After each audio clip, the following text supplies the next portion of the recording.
mwaka 2024 ngenda kiweza bana Uganda mwenna jemuli nga sawudde mu gwanga kitundu kijova mu Uganda abali mu diaspora mwenna nga kibakakatako na buli muntu yenna mu ngero zaffe ez'Abaganda oba engero zaffe zetwogera ezabuli lunaku tuyigamu bintu bingi nnyo naye waliwo abakibabuusa amaaso essaawa zino ng'ate kiruma abantu bangi kibalumya emitwe kyekiriwa tulina engombe egamba nti tozo okusambwa yeebase kuba tomanya butya we yagendedde okuwummula yabadde enjala yabadde ina ebirowoozo yabadde kakkanyiza busungu oba kirala kyane kigiriko kati Abaganda tugamba titozo okusanganga embwa yeebase lwaki olw'ebiyinza okuddirira ng'evudde mu tulo n'ekunyukiramu mutegedde bulungi nnyo awo tugenda okusimbula vidiyo yaffe y'olwaliro mu kikula luggi. Alright, Abaganda tugamba nti tozukusa mbwa yeebase naye nga tonnazukusa mbwa yeebase kansoke mbazzeeyoko emabega. Mu myaka egiyise Uganda okuva yafuna obwetwaze mu 1962 yajja n'ebirawo n'obukulembeze obwasookamu Ssekabaka Fred Kulengula Rwangula Muteesa oba tinamulyamu olukwe ne bijja nga bitabamuka bwe biti okutuuka olwaliro era ng'abantu abasinza okukola obuvuyo mu Uganda ye Museveni ng'ajja atabangula buli gavumenti agiteekamu obutabanguko kati ye bwe yatuuka okwagala afugeko n'akola obutabanguko bungi obwakyayisa gavumenti ezaaliko Abaganda ne bamuyambako okuyingira mu gavumenti ng'akavidiyo k'omunyankolere ke mbadde nzannya n'agituukamu wabula bw'amala okuwangula mu 1996 ani ajjukira ki yatugamba mu 1997 yabagamba ki kandi abo babadde mugoberera obufuzi wano nkuwadde second saga nga sina kuwa kigula luggi abadde Museveni yagamba ki bana Uganda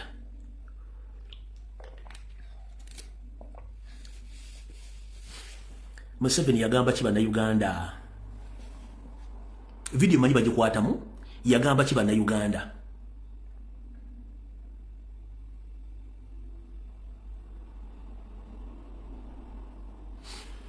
Chara Aneti agambye fundamental change yemu ku zone yabagamba ki ekyali jeno kandamenti mugoberera ajja kuba wa federal ezimu ku nsonga nti abaludde mufuzo obungi bebaleeta obuzibu abakulembeze abalemeza mu buyinza fundamental changes mwenda muli batuufu naye ensonga yali bweti yagamba twagenda mu siko okulwana okuleeta eddembe nabaleetera otulo mwebake yabagamba naleeta otulo mufunye emirembe mwebake si bwe yabagamba yagenda okulwana n'abawo otulo mwebake temuyina tulo mwebake mufune emirembe maama bajjajjaffe ne bebaka n'amagulu ne bawanika basenga baffe ne bebaka amagulu ne bawanika baganda baffe bakitaffe ne bebaka amagulu ne bawanika kumba akasajja kaali kayayi mu kiggula luggi kabagamba kaleesa emirembe mwebake mu tulo akasajja ne kagenda kanyagulula buli kimu kati bwe kamala okunyagulula buli kimu ne kagamba bano banaasitukira okuzuukuka mu tulo nja kuba maze enseno gizingako lumu ngamba sibye mu tulo bonna ngamba twalira mu nsawo kyekyali ekigendera kya Museveni yabagamba naleeta otulo mwebake kumba otulo yali ababba kati otulo tuno tuyitiridde obungi ate ne babateekako ekyobutoogera ne bagamba musirike zaali lwali terubusa ne zireeta Robert Kyagulanyi Ssentamu n'abagamba abaffe muzuuko otulo tuyitiridde kati wattu yaleeta otulo essaawa zino yakwata bava mu tulo yabaleepinga yabatta yabasiba yabateeka mu kooti masho kubanga baava mu tulo gye yali abasibidde. Do you copy that? Mukitegedde eyaleeta otulo n'agamba abantu bebake yaleeta emirembe abantu bibaza okusena bava mu tulo ng'amataka bagatutte emmwanyi bazitwala abaana tebakyasoma emirimu tewakyali buli kintu kyonna bakitutte kyabula bagenda abange muve mu tulo tususse. Museveni n'agamba bazuukuse embwa zange n'atandikira okukwata kutta kusiba kutulugunya kuleepinga kubanga muzuukuse. Ndowooza mutegedde bulungi. Kati njala bagamba mwenna nti Museveni bwe yagenda mu nsiko n'amala okuwangula nga yambisa Abaganda yabagamba nti yabaleetera otulo mwebake n'alyoka abba eggwanga lyonna n'alinyumunguza n'aliteeka wali wabula omusajja gwe bataasuubira kuva gye yava Robert Kyagulanyi Ssentamu muzzukulu wa Kayira Gaajula emugulu mu Ssingo najjala bagamba Baganda bange mwenna muzuukuke eggwanga balitwala balitunda kati Kyagulanyi bwaza okusiza abantu ne bava mu tulo wattu ate eyabateeka mu tulo atandise batta busi kubanga abadde tannatuuka kuzingako ng'obudde tebunnaba kati akozesa maanyi kubazzaayo mu tulo n'abala battira ddala bayitire mu tulo y'ensonga lwaki buli kimu akikozesa busungu Kyagulanyi abazuukusa kati bannange ogwo nno gwe musango oguvunaanyizibwa oguluvunaana Kyagulanyi gwe musango oguvunaana Lumbuye ne bakomredi abala bonna kubanga twavaayo okwogera ensonga zino nga tewaali azoogerako lwaki nazzi kuno ebyobufuzi byaggwanga mu biseera biri omwali Dr. Paul Kawanga Ssemwogerere Sebaana Sebaggala Kiza Besigye bamama bazi ebyobufuzi byaggwanga buli omu ng'asirika bweki teri ayogera ku nsonga za ggwanga mpaka ng'akalukazeemu naye wano okuva lwe batubba akalu twagaana okusirika tulokompoka twogera n'afuna obuzibu kati awali okulya n'okukomba essowaani lwaki ajja tusiba atumalewo naye ng'ate alimba buli kibaako entandikwa wala kibaako n'enkomerero ekigulalo kiwedde katugende mu vidiyo etuleese olwaleero mu vidiyo etuleese olwaleero era endeese ekipayopayo yakubategeeza bannange nti wiiki yonna ewedde tubadde twogera ku nsonga z'emmwanyi sipiika Amongi emmandu obwandika yamulinnya ku mutwe ne mugamba owaaye lwaki toyogera ebyekusifu awo nga sinnagendawo kansooke mbajjukize mbalamusizza nnyo bakaddugala bannange mwenna naddala babuwangwa nireno kansulenti buli bulungi kansulenti ekigenda mu maaso mu ggwanga mukiraba nze kinnyumira ekikya enkuba etonnya efukumuka eggwa mbire enkuba si ya bulijjo weewaawo obubenje obugwa ku ssaawa zino obubenje si bwa bulijjo weewaawo ye kennyini abiraba nnyiniyo abimanyi nti ensi emutabuseeko njalako baza mwenna Abaganda Abanyolo Abatoolo n'Abengulu abali mu nsozi abasumulula abakola buli kimu ekyetaagisa ekyawe Museveni kimuggyeko mubanyimu balireda kale mugende maaso nga musumula buli kimu kyonna Museveni kyeyali asibye ajja kukola ekikyamu ye kennyini ajja kwekola ekikyamu mwebanyo mubalire ddala zo mukitegedde bulungi nnyo anti yatugamba yesi mulogo ng'ate yayita mu malogo kati njalako baza mwenna bali mu nsozi abasumulula abali mu kulogolola abali mu kukola buli kimu mwebanyo mubalire ddala enkuba etonja bikokyo n'accident ezigwa from nowhere temulowooza nti eyo nkuba yezisuula no waliwo ekigenda maaso kyesigenda bategeeza essaawa zino ne mumutegere butegeezi bulungi nnyo nti buli ekyasibwa kitandise okusumuluka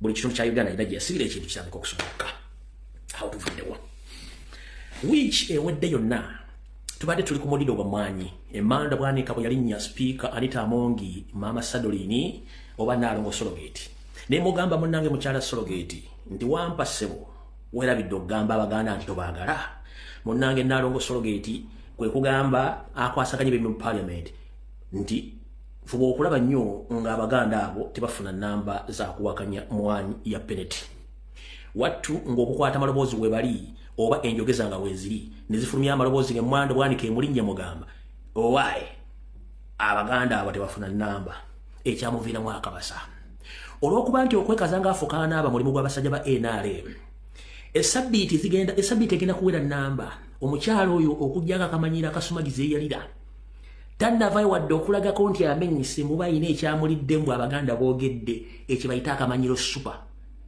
akaliko n'ekitengi ndoza mutegedde kati omuntu omugunjufu omusomese omuteeketeeke wakolera ensobi ne bwagamba nti bagimuwayiriza avaayo n'agamba nti bimwawulidde si bigambo byange naye ng'omukulembeze akulembera abantu bonna njala twala omukisa guno ku bigambo byayitidde neetondera eggwanga ku bigambo byayogeddwa ye mukulembeze omutuufu wabula okwekaza ng'omusazi w'ebyayi ku kkubo omukyala akyanganye enkyagenda kukola violence yerwa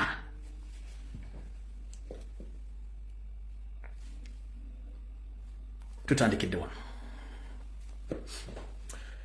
oluvannyuma lwenakwata ekiyiifuyiifu wasanya kawo Charles Peter Mayiga Salonga Mulengejja wiiki ewedde eri olunaku lwali lwakusatu akawungezi ku ssaawa mu n'ekitundu ng'agenda eri wakitula okusinkana Yoseriti Bahabula Otabasira mutabani wa Kalekezi bamanyi buki bagenda okukola ku mmwanyi za Uganda mwaliwo na bagamba video bamusinkana ku woteeri emu Blue Triangle nga yeewogomyawo aliireyo muge nti yingira n'agenda ne boogera ku lwokutaano olwa wiiki eno gye tukubya amabega Yoseri yasinkanye endiga ze zonna ewuwe mu ttaka eribbe ekisozi ku ttaka ly'Abaganda ne basinkana ne boogera byayogedde mwabirako mawulire nti nze mbibaleetedde Yoseri yagambye endiga ze ezaba MOP nti mufube okulaba nga buli omu owa NRM nga teweebuzaabuza mulonde biiru ye Kumwanyi UCDA eveewo. Banyabo ne bassebo, buli member parliament yenna owa NRM yavudde ekisozi n'obukadde 10 wabunda ana nchiddamu. Buli member parliament yavudde ekisozi wa NRM ng'afunye obukadde 10 ana. Ezensimbi enkalu eza Uganda ng'olunaku lw'enkya lwe bagenda okukola ensasadde. Era ndi wano tegeeze eggwanga nti olunaku lw'enkya nga terunnatuuka buli kiro kya leero n'emisana lonna. Bw'oba olina MPO nga mwogera mubuuze parliament esiibye etya leero ku miryango gyonna egyetoolodde parliament ne mu parliament munda wabasiibye watya. Parliament ejjudde amagye agagyetoolodde agali mu ngoye eza bulijjo n'abasuzemu n'abagenda okuyingira nga ne babaka ba parliament bannayingira enkya. Nchiddamu setteeserezo w'eggwanga yeetooloddwa amagye agali mu ngoye eza bulijjo munda n'ebweru nga balindiridde enkya lwe bagenda okukola okusalawo okujja emmwanyi za Uganda zitwala. Ekyo mubuuza member parliament wakubuulire nti balaba abantu bangi nnyo abatali ba bulijjo. Mujjukira olunaku lwe balumba parliament amagye ga SFC ne gakuba bazaake ne gakuba abantu bonna ba MP ag'amagye agaaliyo era ge gazi mu parliament olwaleero n'enkya mugenda galabako bulungi nnyo. Naye nga bwe member parliament wa NRM yafunye miliyoni 4 ze bagenda okulya enkya bakole ki bayise etteeka ly'emmwanyi. Wabula mpuliriza bulungi, member parliament akukiikirira oba wa NRM oba si wa NRM enkya bw'atajja mu parliament manya ne yafunye anaage. Nkiddamu, member parliament akukiikirira oba wa NRM oba si wa NRM bw'atajja mu parliament manya yafunye miliyoni 4 asigadde ebbali. Member parliament opposition ataabere mu parliament ng'era tagenda kulonda oba nga teyeetali mu kulonda oba akkiriza oba takkiriza afunye miliyoni meka 4. Kati bano bwe mulabye olwaleero abeegasse nga bakulembeddwamu Oweekitiibwa Joel Ssenyonyi bwe basazeewo nti bagenda kuteekawo okulwana balabe ekinaggwera. Wabula ekyensonyi kiri kitya, Mayiga ku lwokusatu wiiki ewedde yasula wamu 7 bateesa Kumwanyi. Guruupu ye yennyini ekulirwa Mpuuga de Mapuuga Abedi Bwanika lumu mu parliament mu kwekalakasa kwa MP ko baddemu abasajja bano tebalinnyeyo baganye. Kulira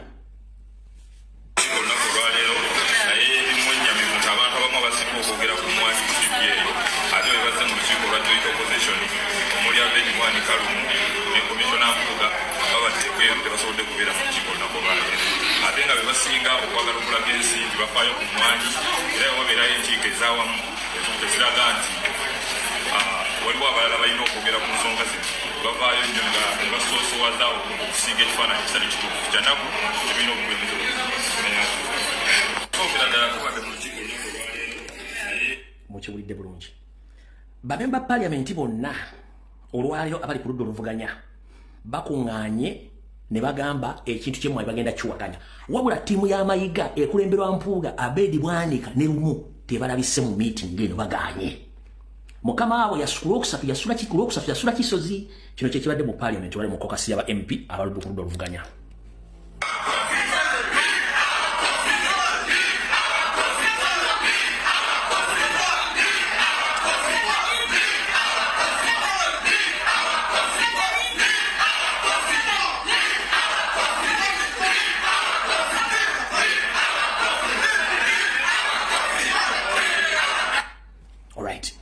Kati nandi bazanyidde video eno ebadde ya full conference ne tugitadde ku mitimbagano egy'enjawulo kamba weke eddakiika ntono nnyo then tugende ku information eddako. We saw it in local and elsewhere, sold and so on. So government has made it as if their policy that Ugandans should not be empowered economically because they will be complicated. They will speak out for themselves. And that's why they're fighting coffee now. Because coffee has empowered Ugandans. They are making a good living out of it. And now they want to go after it. That's their plan. We hope that the people of Uganda will rise up to this issue. Tomorrow, we are going to start from where we stopped.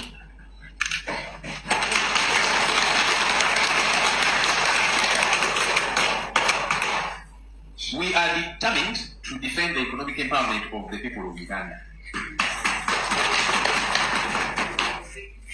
There has been many threats. As you entered the precincts of Parliament today, you saw the whole building was cordoned off. We have heard that tomorrow is going to be worse. They're going to deploy all manner of military in uniform, plain clothes, including inside the building. That's okay. We're not here at the invitation of any of those people who are sent here by our voters. And so we shall do exactly that. No one is going to intimidate us.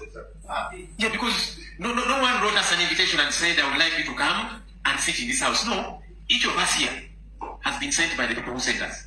And those people are happy with the work that we are doing. In fact, they want us to do a lot more. And that's what we are going to do.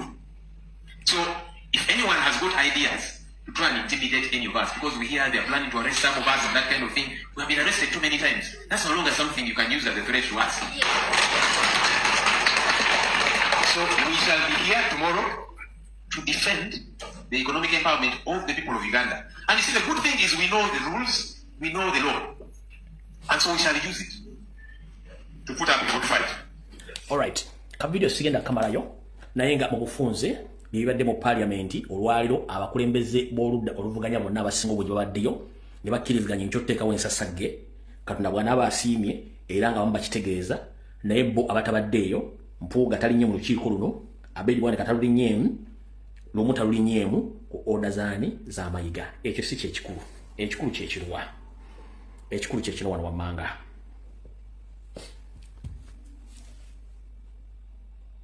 Sebusiru wanjoka zirumanyinizo jogera nti bw'anaafa zo zigenda kuwangaalira wa.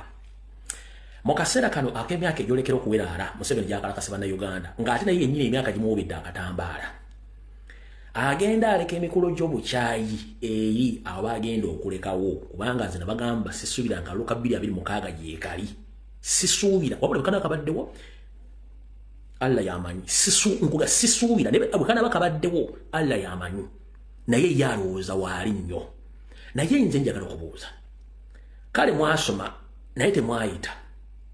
Mukimanyi nti economic activity yokka ebadde esigadde mu ggwanga bannayuganda kuba beesinze ebadde mmwanyi.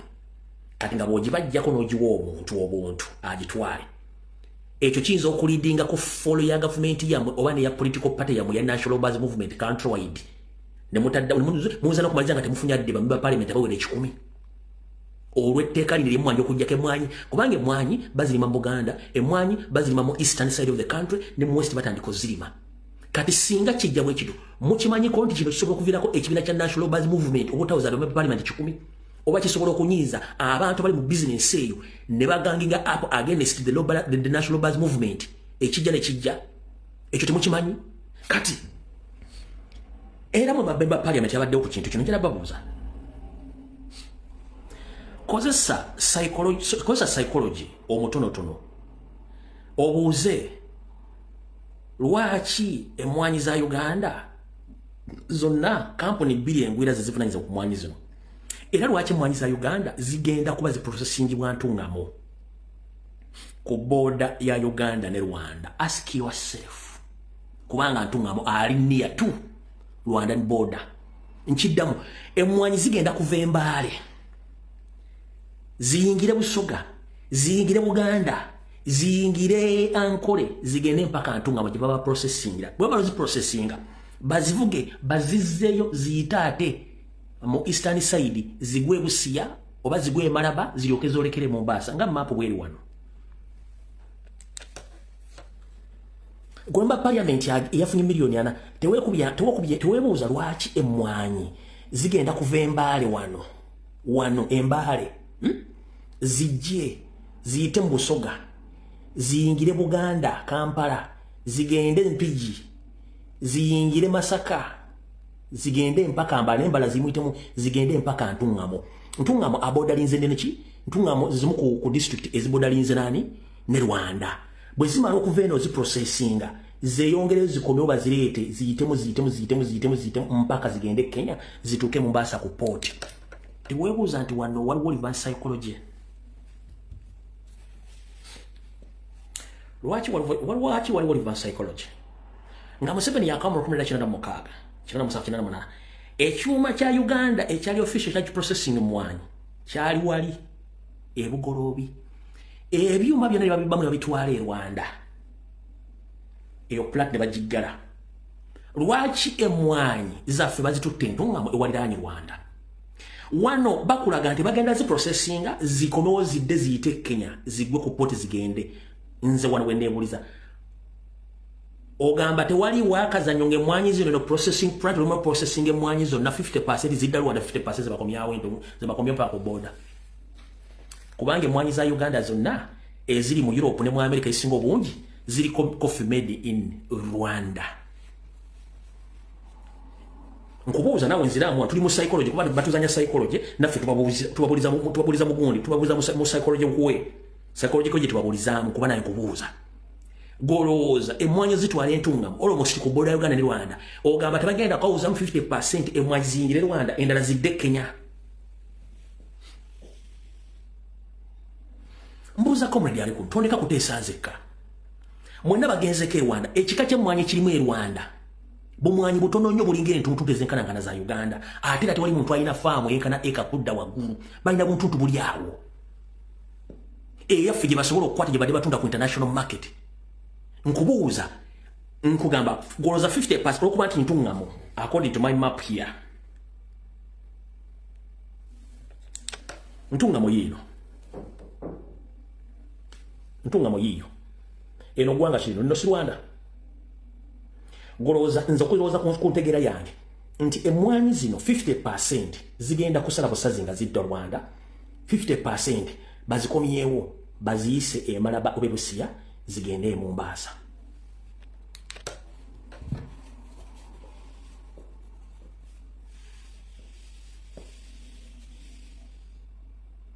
Mbuuza gwe mutwe gwe kiteekemu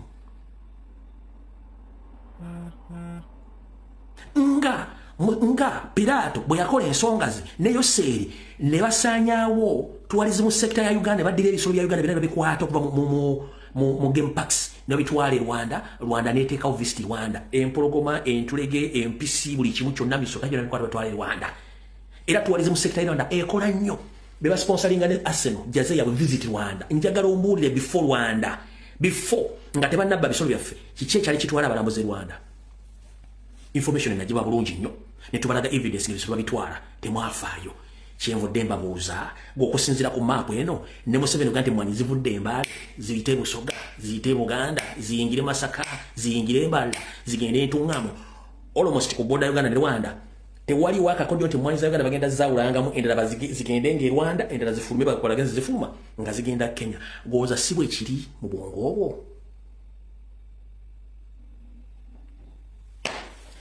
Mainze nkuwa evidence nenkuwerako ne information gwe neweesalirawo nga gwe kuba ku TV teryajja bigamba ekyo nkimaze. Kati olunaku lw'enkya mugenda kulaba kye tuyita comedy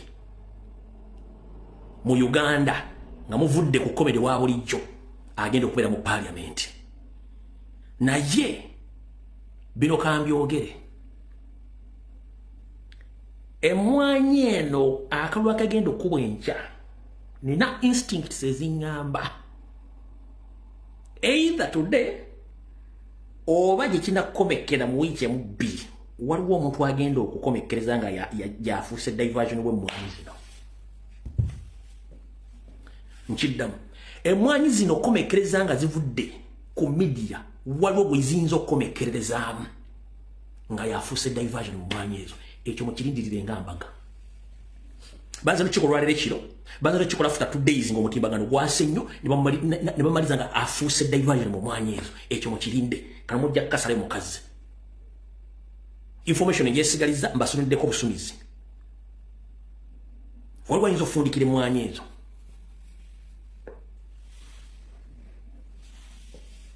Waliwo ayinza okufundikira emmwanyi ezo ng'azifundikiddemu nga diversion. Ekyo mukirinde naawe nvuddewo mujja kasale mujja kasa awo tuvuddewo tugenze ku nsonga endala. Ensonga za memorandum of understanding wakati wa Mayiga ne Museveni Sali Musale mutandise ozira bazimiruka buli kino kyonna kitandise okukola ebyakyo era ne mumonta bawandikidde nti all through Nakasongola Buluuli is a constitutional party of Buganda Kingdom and among 18 counties of Buganda. The cultural leadership of Buluuli insists they are independent cultural institution. Ekyo mwakitegedde na kibagamba dda mu memorandum of understanding wakati wa Mayiga ne Museveni Sali Musale biyo bitandise okuvaayo obitandise okuvaayo awo tetugenda kulwawo ekyennyonyi za Uganda na buli kimu nakibagamba ddasira kyekisibagamba nembaga nti muntu alifira mu nnyonyi eyo gwolimanya famira tebaligisasula nabagamba Museveni takolako kintu nga kiyamba bannayuganda okujjako kuswaza eggwanga notereka mabanja kampuni yennyonyi mwategedde byagiguddeko bajibanja amafuta kati mujja kuliranga ne ba suppliers abalala abalidinga service towards Uganda Airlines nga bavuddeyo nga abanja n'ennyonyi bajja zisika very soon ekyo kyo kibagudde mu kirinde nga misa bajja kusika n'ennyonyi zennyini bazisike ekyo nesigenda kirwa kubanga mukitegedde bulungi nnyo kati mutegedde kyabadde mu caucus ekisozi buli member parliament yafunye miliyoni ana nesooka weebuuze gwenga gwe MP lwaki Museveni akuyita nga wakiikirira abantu n'akugamba nti as a must you must support this bill to remove UCDA so that it can be transferred to Minister of Agriculture and you accepted business yokola ba indigenous Ugandans gye bakusindika ogenda obakiikirira naku offeringa miliyoni ana plus for what use kubanga yai aiminga kinene billions of money.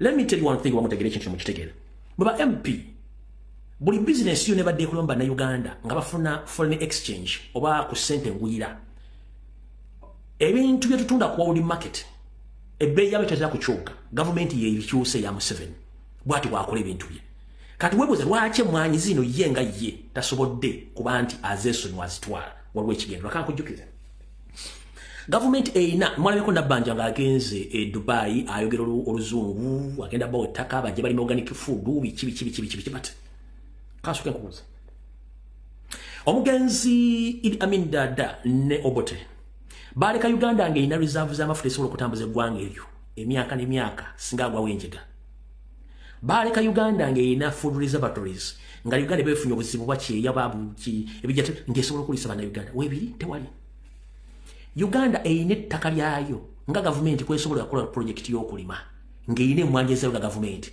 lwaki efanye ku mwanyiza ba individual okubaga nti bagenda ku register ku ttaka lyabwe kumanyiga bane ku sente zaabwe yongeerina authority ettaka ne capital esobola okulima acres and acres of coffee plantations lwaki terina masamba gayo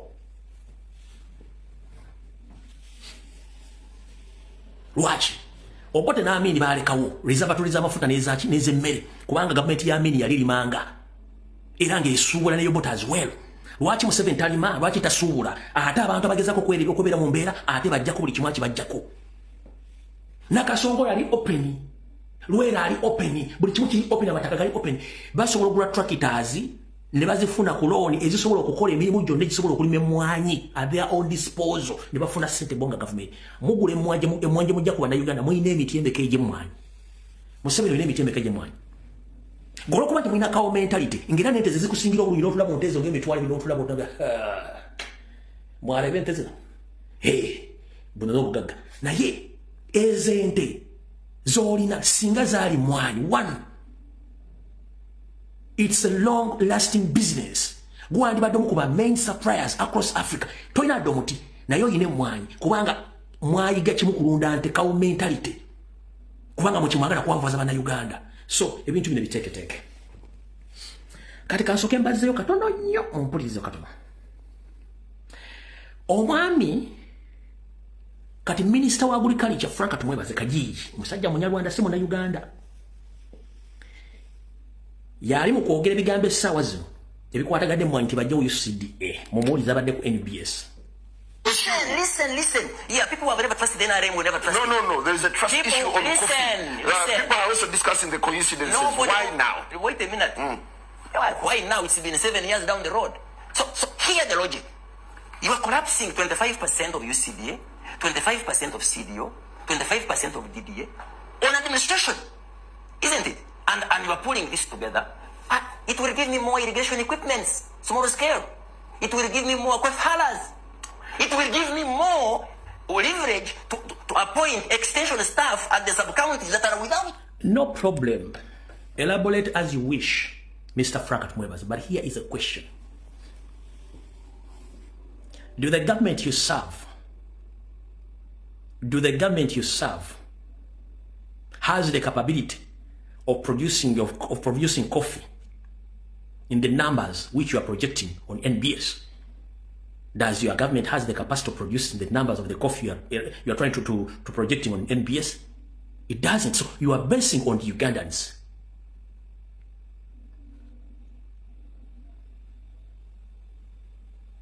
You understand? Oyogera figures, projection is budget increase, reducing, but basing on Ugandans, not on government's status. Nti mwogere bitu nga mbesinga ku status ya government mulina esamba ze mwanyi. No.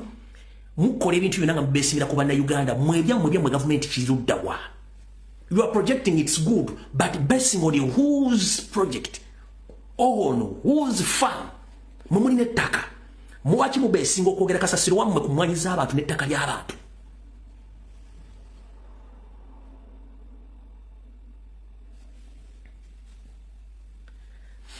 The same guy, aina mentality simu bimulwadde. At one time ng'akyali Minister of Information Technology. Yatugamba olunaku lwali lwakubiri ng'ennaku z'omwezi 23 omwezi ogw'omuna omwaka 2022 nkiddamu.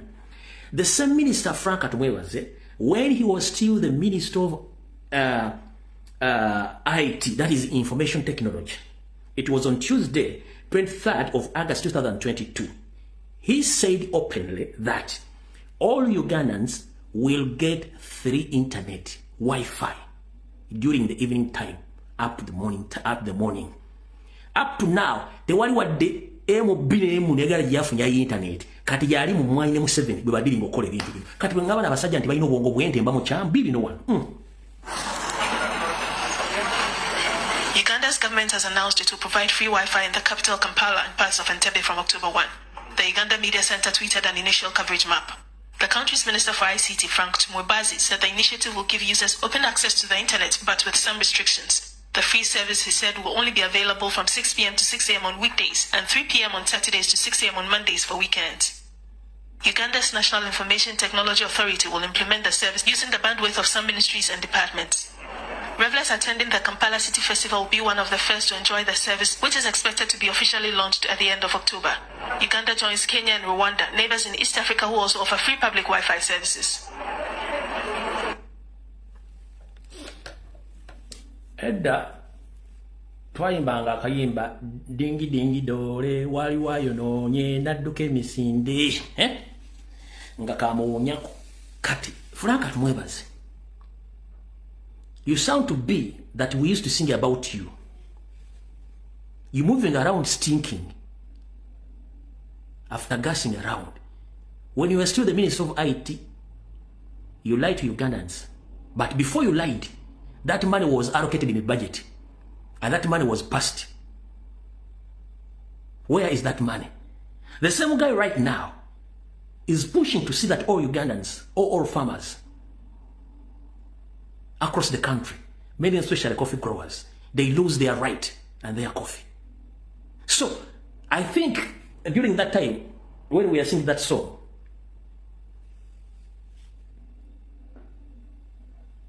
we are singing about you. Twayimbanga dingi dole nga tulowooza abantu byali yakulimba bantu batambula bawunya batambula batufuira. Goli kumwanyiza abantu, goli mugaga, goli muzimu ozimbi rwando naza apartment, oyina zimolo, muyina amasamba gente, agenkoko, muyina nyumba ebweru, kati mulimo kutubba ojo yogere bitakwatagana kuba mwayiga okwogera oluzungu, ekizibu kye muyina kasita mutandika okwogera muza nti abantu bategeerako ddala, tutegeera. Frank Atumwebaze. Goza sente mugenda ziteekawa. Sente mugenda ziteeka Frank Atumwebaze. You speak with authority. But time is coming. You'll answer all the questions. You are fucking rich. But if the government changes, you'll answer some questions. During COVID time, you donated almost $1 million to the Rwandan government to support them during COVID time. Where did you get that fucking money? Sente was in your Frank Atumwebaze, and by heart, you donated each of you $1 million to Rwanda government during COVID time. When Ugandans, they were suffering to get even a glass of water. But you individually, you donated $1 million individually to Rwandan government. But what you charimu COVID? Ngabana Uganda babadde bijja bakufumbira wiki kungalibirimu n'amayinja. Embwa Franka tumwebaze noli munne bahati buli omu wayo milioni emwemwe ya dola manyi wa government ya Rwanda okulisa abanyarwanda no babera mu bulamu bulungi during covid time nga fe bana Uganda jebajesere babye mwe basajja mwe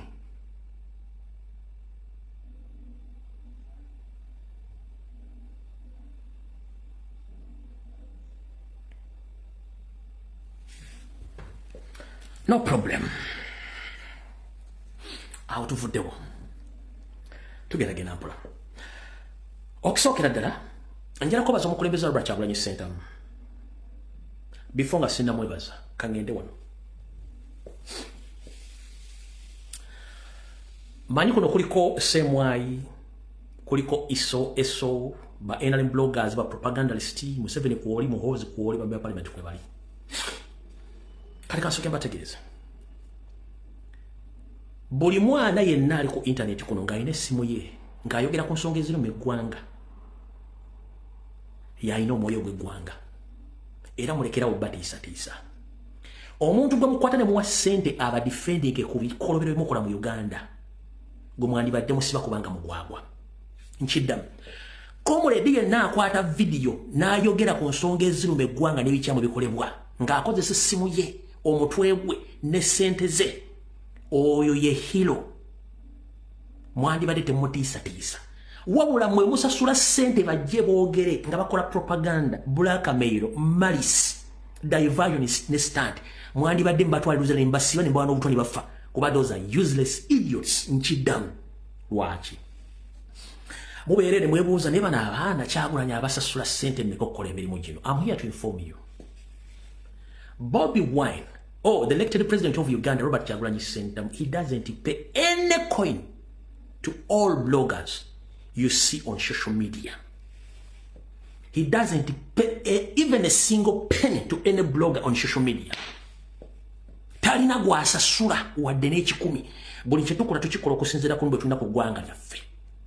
Mmwe ku secretariat yemmwe ya NRM ne wa General Musajja babatwala ne mu State House okuli ne wono omukyala Sebugwawo okuli ne waali gye batwale basasula ssente nga mulaga expenditure national platform ya people power tayina muntu gwegulira data wadde okusasulira renti nga bloga kabere Uganda kabere Saudi Arabia kabere Dubai kabere Tanzania kabere Kenya kabere mu America kabere luddawa bakikola ku mulimo gwawe olw'eggwanga lyabwe kyenjagadde bategeeza olwayo manyi mujja kasalamu mukeyambise nga mukafuula nga mwagala mukasale nga mukafuula nga mwagala nga mukikola buli kimu kye tukola tukikola nga tusasuddwa de n'ekikumi eki ate nno mbugubi era abatasobola kugumiikiriza mbeera yakwagala ggwanga lyabwe bakomekereza banyampye era ne boogera ebigambo bingi nga balowooza balina okusasula okwogera ku nsonga z'eggwanga lyabwe mwabalaba ate na kino nkibagamba bakomulere musiba ne bamukuba emiggo mukuba mibiri temukuba myoyo era temusiba myoyo mukuba emiggo ne mukuba fresh ne musiba fresh wabula temusiba mwoyo na ideology yaabwe no musiba mibiri gyabwe era gye mukuba naye omwoyo temugusiba era temugukuba ne bw'oba omusse franka ssente za n'abaana bonna baafa ensi yaabwe bali ku mutima tebakyusa n'abaana mwasalidde emisango mu kkomera mwabasalidde ku bukyamu kubanga mwasalidde emitiimi mwasalidde emibiri gyabwe temwasalidde emyoyo gyabwe so kati gwaddeyo n'ogamba nti ogenda kusiba omwana ku lw'eggwanga lye mbwakyuke era omusomese nga ffe mwatusomesa ddi twawukana mu ndowooza n'ezembuzi zemutwala okuwoza obwongo than we abakozesa emitwe gyaffe Lita Nabukenya yaffe motoka mutumira ne kamera ne muzijjako yafa ayagala ensiige ne gyali mu ggulu akyagirowoozaako mu spending up billions of money to blackmail Robert Kyagulanyi Center on a daily basis but for us we earn nothing because we are fighting for a nation and this is written in the Constitution of Uganda that you must fight and defend the Constitution of Uganda, not betraying it by Museveni giving you money and start blackmail and propaganda. No, kubanga twasoma buwairo butumanyi. Kati njagala mukasalemu mukafuule nga mukagale mbukola tujja kannyonnyola bulungi nnyo mukitegedde fabana afi basulanjala we don't complain naffe kintu sulanjala n'olumuzitula naye olwokuba twagala eggwanga lino tulemerako abaatendewalira baagenda abali balowooza nti okwogera bagenda kufunamu ssente ffe abalimu bakagubiru weetuli n'abalina ebiso bakyabimaliza bagejja kudda badde mbatandikire baako batandika okutokoto omugambo ojja kuwulira kati mbutongole vidiyo etandise ebadde tenatandika vidiyo etandise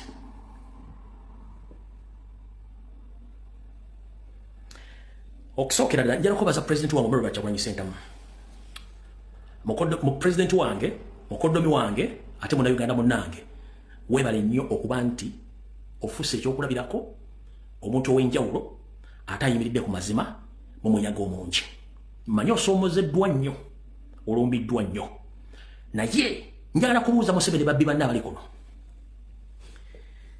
ani ya defending Obote during his trying moments nga mutaddeko propaganda? Who defended late Idi Amin Dada during his trying moments nga mutaddeko propaganda blackmail nga ani mutaddeko Museveni? Who defended Amin? Nobody. So you thought that you are going to use the same tactics to blackmail, to use propaganda against Robert Kyagulanyi Ssentamu akomekerezenga bali. It is impossible. The same tool you are using, the same tool we are going to apply against you. And with the facts, single baniza. Nobody defended Obote during his trying moments. Nobody defended Amin. Museveni was applying blackmail propaganda against those leaders. The same mechanism, the same doctrine Museveni wanted to use against Robert Kyagulanyi. So he wanted our generation leader to follow in the same trap as you applied it to Idi Amin and Obote when we are here. That is impossible. Never.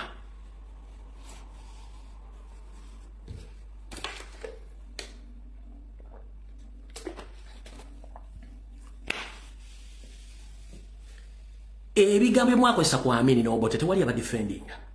Byebigambo n'ebikola mbadde mukozesa ku Robert Kyagulanyi Ssentamu. Ne tugamba tetugenda kukkiriza generation leader waffe muteekako malisi blackmail propaganda. Tujja kufaafanga nammwe. Wano wetuli. Nabage video etandise. Okusookera ddala njala kubaza enteekateeka yonna ekolebwa ku kibiina kya National Platform kyonna ekimukola. Amawulire gaayise nga gasoma bwe gati. This is a university student died in her bed due to hunger.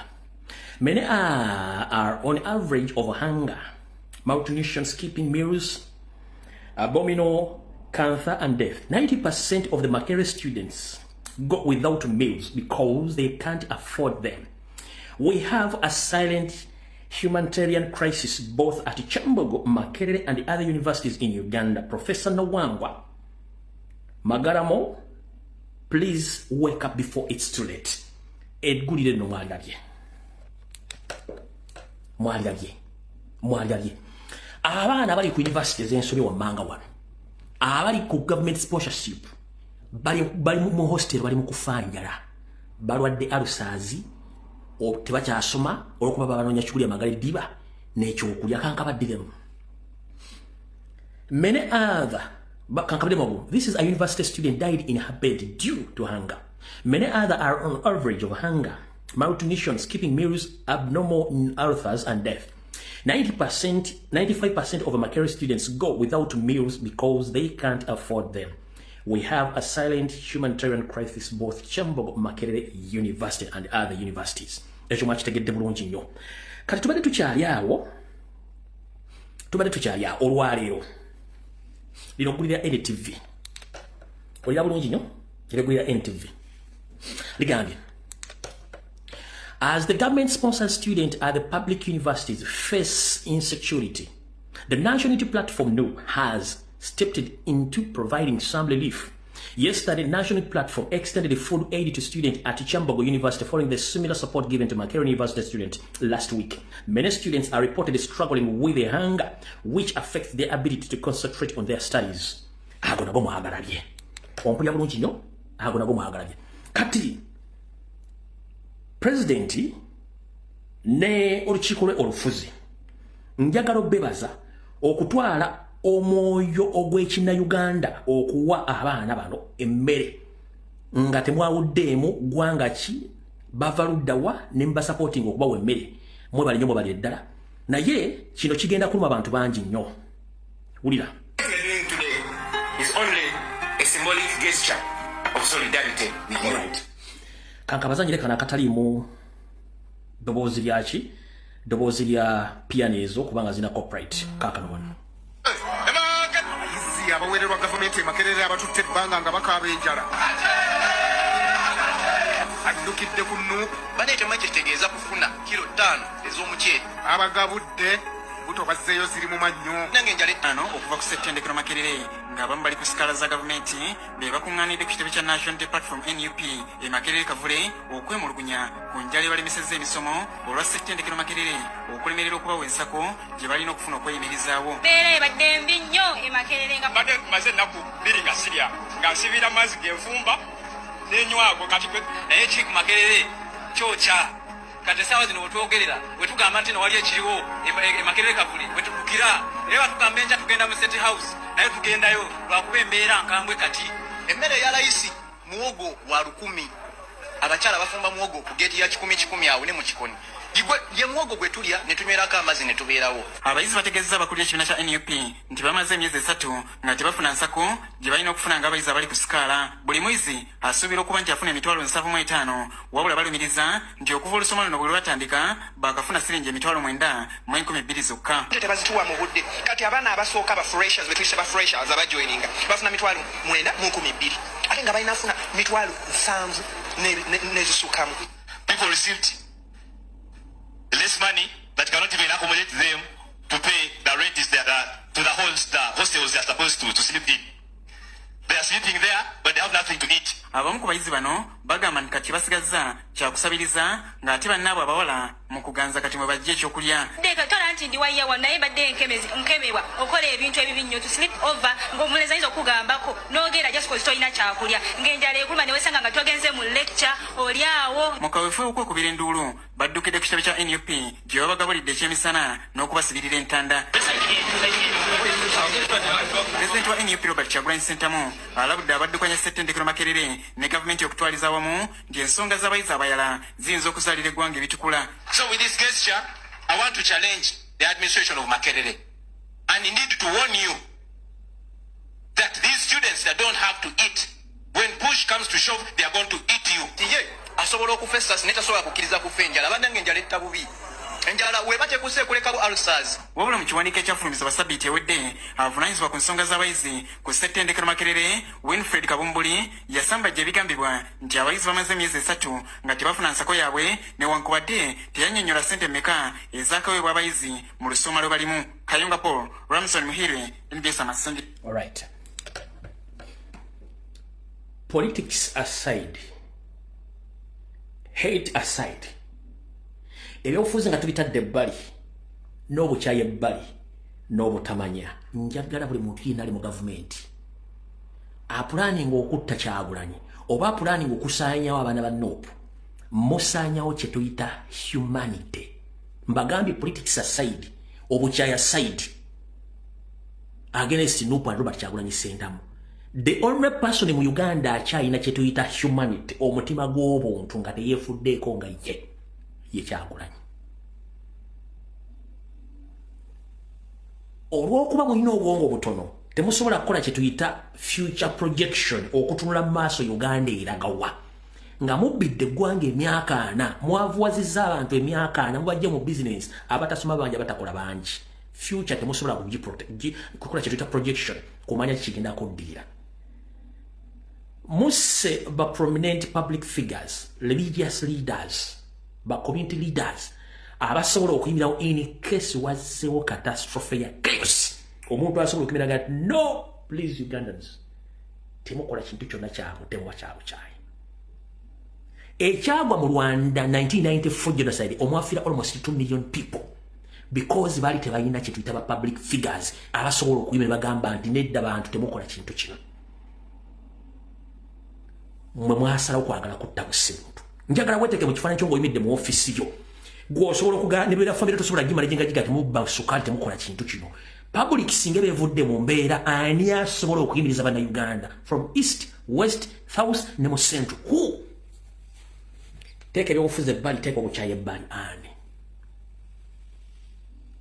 gwatudde ku Kumwanyi ku iso mu State House planning okutta Robert Kyagulanyi Center mu ne bafuga nabo wayonka kigere kya nnyoko kundi lya sengaawo oba bakunaza buza oba bakunaza sanja oba bigogwa lwaki mulowoleza mukutta every time bwe mufuna difference or political difference nityo yaveewo lwaki mulowoleza mukutta mbadde ndowooza nti omuntu yandibadde omulungi ye muntu avaayo n'ayogera publicly than omuntu akipinze quiet.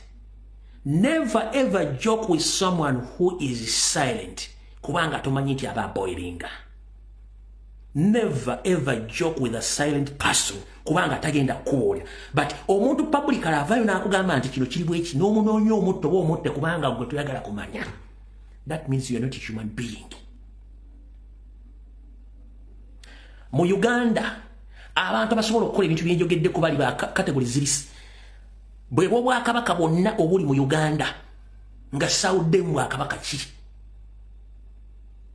Obwakabaka bonna obuli mu Uganda nga sawuddemu bwakabaka ki? Be basobola okuyimiriza abantu baabwe singa bawe ekiguddewo. Bannaddiini nabo basobola okukikola mwabala mwensa bonna bafuuka baffe.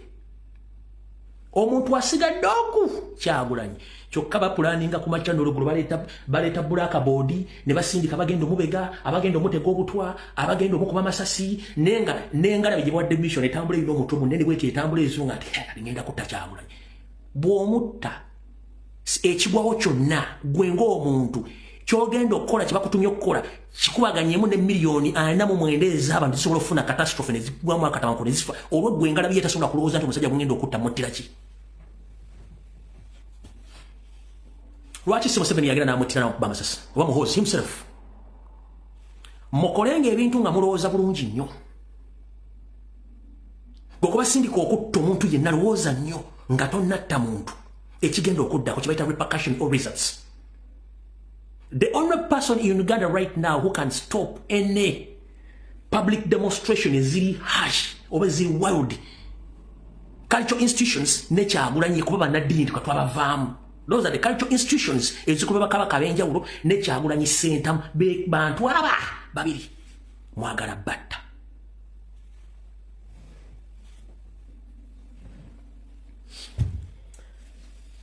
Awo nfundikiddewo ngenze ku nsonga endala. Alright. Tubeera ku social media kuno ne twogera ebigambo bingi. Wali kitegeddeko nti abantu abasinga obungi baagala okukola emirimu baagala kukolera gavumenti. Era ng'oli wafuna omulimu gavumenti abeera n'obuyinza n'amaanyi mangi ne connections. Lwaki bwe nzija ne ngamba omuntu nti oli state agent? State means the government. Naye nga toli state agent ate onyiiga nnyo okusinga nze akigambye. Lwaki onyiiga nnyo nga toli state agent? That means naawe kibakuteekako okikolera ne toyagala kikufaanane.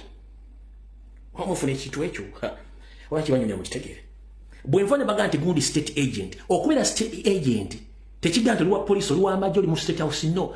The moment okola ekintu ekiyambako gavumenti enyigiriza abantu okunyigiriza abantu, you are state agent automatically. Kati bwe nkugamba nti you are state agent n'onyiiga omuntu ajja kubuuza onyiiga kinga buli omu yandiyagadde okukolera gavumenti. Kiki ekikunyiiza? Kitegeeza lawo director of gavumenti ebintu byokola bikyamu. Naye you are working for it kubanga okola ebintu ebigiremeza mu buyinza n'okulumya abantu mu kigendere kimwe sobola kutegeera ekyo. Kati ebbanga linaze baga nti gundi state agent nga bayimba bayomba, but practically ebintu byenjayo byokka. Okay? Wano wetulaganda wakambwe mukko. Mwenna mwalabye ebyabadde mu kisaawe Namboole Mutandanga asiimye alabe ku bantu be. Group genda bagambye aba state agent yonna. Era ye wakanti siba state agents. Bavuddeyo ne bakola ate character assassination ne blackmail propaganda against our president Kyagulanyi Center. Nga sinazanya video yawe njagala abantu bano bonna abalimu bonna twabogeddeko n'abalabe kubanze bwe najja ne njogera nti bonna ba YouTubers 90% ba state mafias ba state agents ne ba groupinga wonna ne bajja ne bakwatagana ayogera ku buntu tugenda kuluba kubanga tumayije mugwa mu office ya IT eya Joyce na Bosa Sebugwawo mugwa mu office ya Chief of Military Intelligence ne ya ESO ng'abateekawo ku divertinga na kola stunts na kutambuza information etakwatagana mbeera eriwo right now. kyemukola ekyo kati ne mwewakana wabula ebikolwa byammwe bye bibalaga ekituufu nti byetwogera bituufu lwaki mu Buganda obwaffe bwenjogerako nammwe abadde abaleseza amaaso mu kisaawe gali kwoleka Namboole President Kyagulanyi Ssentamu ye yatuuse mu kisaawe n'asookamu n'abalala bajja era entambula entula y'abantu yabadde yanjo ne Ssaabasajja Kabaka n'asiima ku ssaawa essembayo n'ajja awo biri ku bantu be wabula bana abantu njala babuuza bakulikisa izinze mbu simanyi Kyagulanyi Kabaka yamukubye omwenda yadde awaayo engalo ne bagano zimu wabi kibiki mbwera yasituse yeerageyo mbu ng'atadde ajjeko akakofira please njala baga ekigambo kimu Obuganda si mibiri gyammwe era Obuganda si mitwe Obuganda mpisa na byafaayo bulombolombo nanno si mitwe gyammwe si mibiri gyammwe gino gyagulumira egiringa ebiswa bifulufu no Obuganda mpisa bulombolombo nannono one kati bwe mwayogeredde ebigambo ebyo singa Ssaabasajja Kabaka yayingidde mu kisaawe Namboole n'awuubira ku bantu be ndowoozera Ssaabasajja Kabaka olwatuse Namboole buli muntu yenna yabaddemu yayimiridde ekyo kyekitiibwa kye wawa omukulembeze buli muntu yenna yayimiridde that means that is a respect singa President Kyagulanyi Ssentamu yasigadde atudde mwadde mugenda kwogera kimbwammwe mbuuza kibuuzo mwage bwe yasituse najjako akakofiira ne yeetega singa yasigadde atudde mwandiyogedde kimbuuza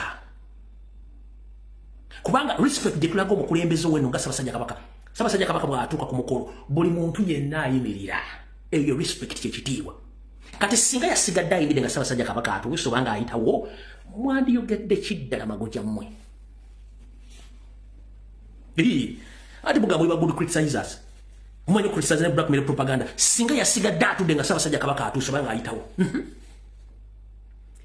mwe magojammwe mwandibadde mwogera ki but in the respect ng'omusajja Omuganda yabadde alina okuyimirira nga mukama we ayitawo in the respect in Buganda omuntu yenna nga alabye ku mukama we era ng'amwaniriza ajjako akasappewo okumwolekeza obwenyi omanyi mwetaaga kusomesa nnyo mu Buganda kaabeere kitawo ng'oyogera naye enkofiira ogijjako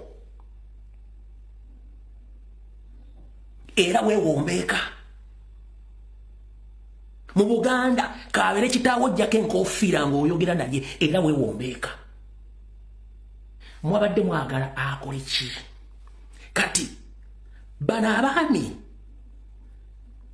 teboogera ku national matters wabula Kyagulanyi bamufuula topic era nga bamukolako character assassination mu magezi mwe nga temumanyi kati bonna bajje ne baga nti bano ba state agents ba mafia ne baboka mu bbanga tujja kubalwanyisa tumajembe please tuli mu .com era buli omu akozesa mutwe gwe according ku byasoma ne byamanyi ompulira bulungi nnyo kati mbabuuzizza singa yabadde tayimidde mwaliga ate kati Kyagulanyi yefudde wamaanyi nnyo yatudde n'okutunga Kabaka ayitawo bimbadde naye kati yasituse ng'omusajja Omuganda mukama we ngazze najjako n'enkofiira kati wulira nga mwagala okumanya nti embaata ziri mu Uganda bano abasajja be twabagaye bennyini wulira bayogedde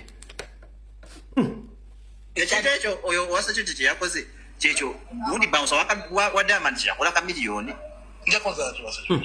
owa security bwe yatuuse ku musajja n'ayimirirawo bw'ati ate nasaawo oli nagira twatuuse nayo twakomye ku kujjako nkofiira nakwewombeeka omuntu alabye kati yimirira abantu ekibi tetulinawe wa kamera mulala akati ono ye musajja alinze wulira n'engalo akakofiira nkakwasiza omutanda nga ayambuka amadaala nenkajjako nenkawanga security wa tegeka engalo wulira kati ono omwami gwe mulago yeyita Badiru Ssennoga Muganda yeyita Bat naye ng'amanya ga ye Badiru Ssennoga mbuga omutanda ayambuka bwati najja kakofira kati kyeba oli ajja kwetuuma erinnya mbu nze Ssennoga nga tamanyi kye bayita kitiibwa kye bawa mpologoma bano be tubagamba ne beewakana kye bali kati ngenda bapuluvinga olwaleero mutegeere kankabadde bulungi nnyo konna wulira ekintu ekyo oyo wasakyo kye yakoze kyekyo gundi bouncer wa Diamond kyakola ka miliyoni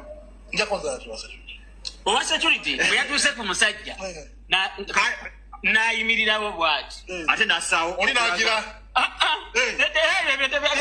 twatuuse nayo twakomye kukujjako nkonfiira nakwewombeeka omuntu alabye batuyimirira bati ekibi tetulinawe wa kamera mulaga akati ono ye musajja alinze tegeka n'engalo akufira nkakwasiza omutanda nga ayambuka amadaala nenkajjako nekawa security wa tegeka engalo pozi zivamana akati nomutanda okitegedde kino kyekitegeeza wakyokyazaako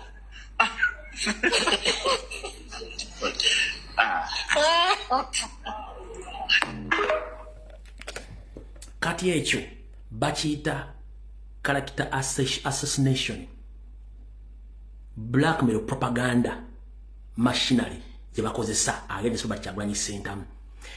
Bw'obuuza baggayi bano dino bogera ku national matters tewali, their main target and business is Robert Kyagulanyi Ssentamu in the disguise.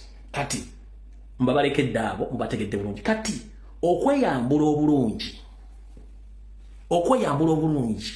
bye mugenda okuwulira mubiwulire bulungi nnyo.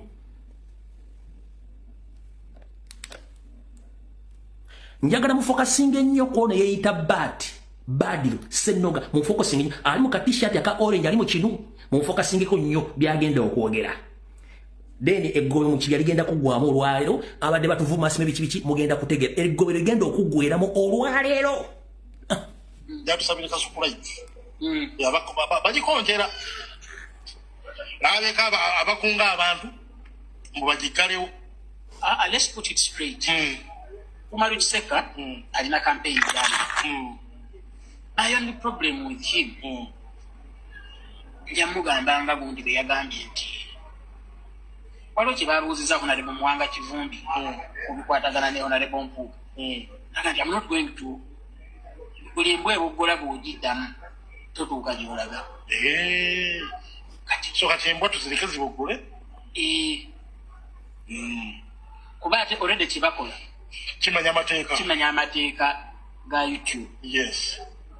Ndabyeko namukasanga nga agamba mubawandise dda kasokola byawandisira naye alatinga YouTube waliwo abakonjezi. Oyo kati nena mukasana yantu ulira omugenjera mufokasingeko emboozi eyo gituukako waliwo gap neneko ulira but it's a developing story. We shall come back on that one. ulira naye Kiseka I don't think mwayagambye ba YouTubers abo batumanyidde nnyo batumanyi. Nena ina YouTube channel k'abantu basatu musanvu. Kiseka kintu kimu sigwa asose mwene yoki asose okubeera advocate. Nze yekolera tumanyiga. Ulira mutasmithani muli bubi.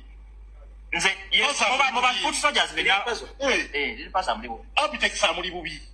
Nze nja kukintu kyene. Njagala kukintu kya YouTube. Abana ba boys tometra bali bubi. Kiseka njagala atulage ku buyinza bwe ate YouTube channel.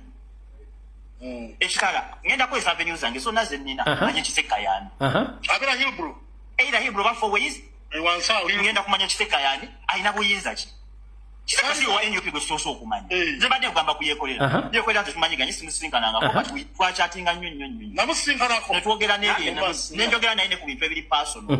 Nokuba ku mbeera eyo yali ne mugamba kino bwe kigenda bwe kiringa bwe kiko. Baze nze yekolera ulira namugamba ekintu kimu musambo so muvumanga bw'oyagala kuba politician naye kati ono muhoozi n'abasigadde aleki nayogera naye because first of all musiraamu ate ng'alina ebintu ebya analyzing ebirungi ebya music. Kiseka actually tekumanyi naye tugenda kumanya mbasuubiza ekintu kimu Kiseka mugenda mumanya njagala kigatto wakolereye njagala kumumanya wakolera ne wasula atulaze ku buyinza bwe. Agamba Kiseka akola kyamaanyi kimu afika abantu abamu beetaaga no wetunagamba mbu Kiseka all right.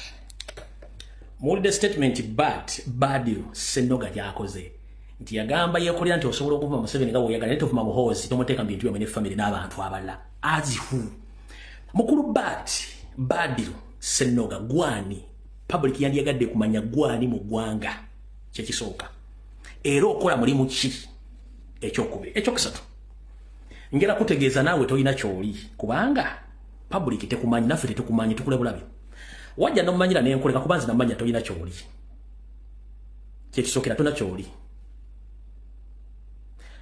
Kisekka bwafuna obuzibu bwonna nga ali South Africa ku statement gye wakoze you are in for it gwosookerwako the first suspect kubanga wali South Africa 4 years back wali South Africa 5 years back sorry wali South Africa emyaka 5 gyewamalayo nga ne community abasinga obungi tebakumanyi wali mu underground ng'oli mu spy network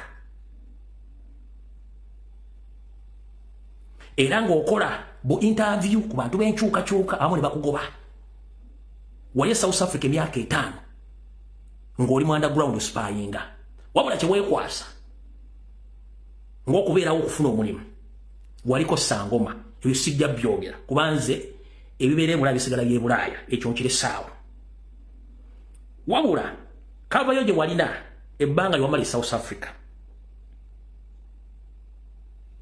n'embeera gye wabeerangawo kavayo yali mukyala gwe bayita Jalia oba Juliet Musoke yali akola mu UN eyakuwasa nga house boy w'omusajja okubeerayo era amaka ne gakulema n'oddukayo mpaka kudda Kampala gy'otalina mulimu ky'ova olaga ekyo ogenda kukozesa sources zo ne contacts zo okumanya Kisekka yalina okumutuusaako ky'oyagala okumukola kati twagala oba afunyeemu olwala luvuddemu oba emmotoka emukonyeko side mirror tolaba nti oli Kampala okolera gavumenti ojja kubulwa wonywa amazzi gwe bad Senoga and I doubt whether he was Senoga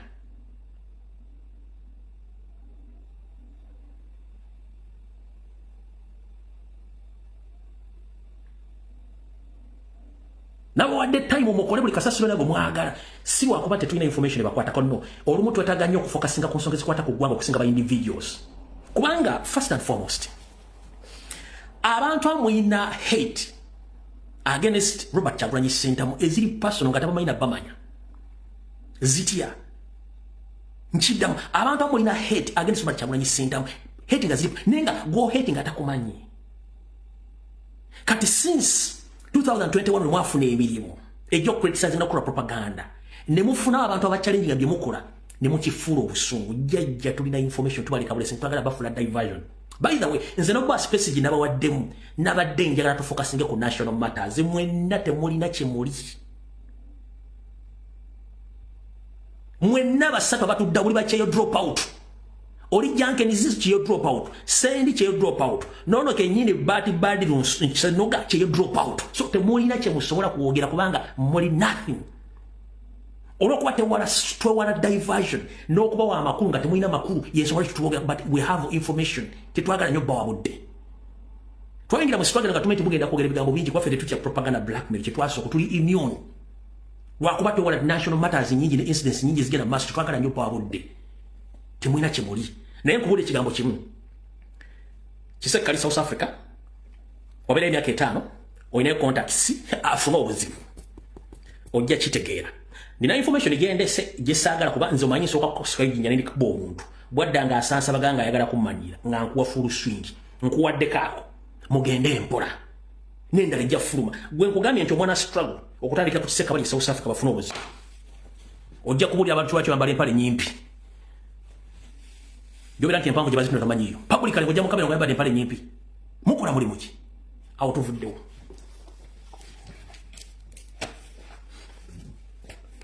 kati banyabo ne basebo katandike session esembayo video ya leero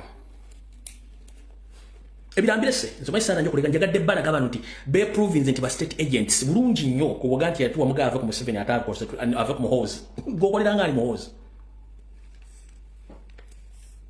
ekyo mukyala Florida nakifunye genze sijja masasi gange gonna musasi sigajjaayo no ndeka amasasi mangi mu kyemba wakolera ensobi n'amasasi sijja amasasi gange mu kyemba no nkozesaako warning shot mu bbanga bepaba n'ensirika njagala badde mbaasame naddala oyo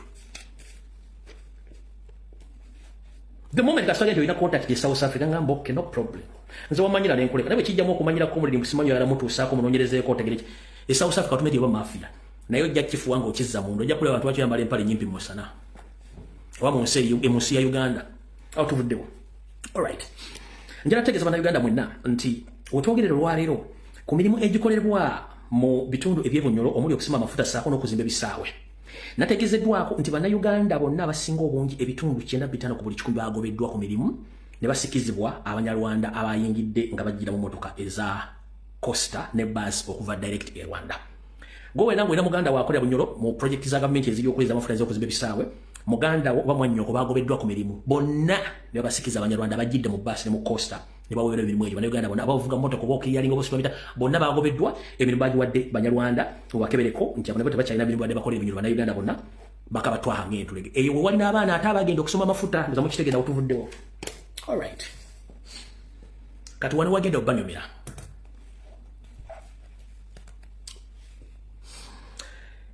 ekiruma abayaye mu Uganda